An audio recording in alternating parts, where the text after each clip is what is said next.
Rawr.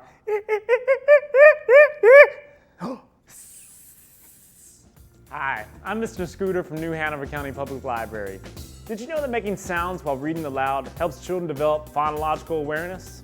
Using transportation sounds like vroom, vroom, and animal sounds like roar help children hear the smaller sounds in words and is a fun way to play with language.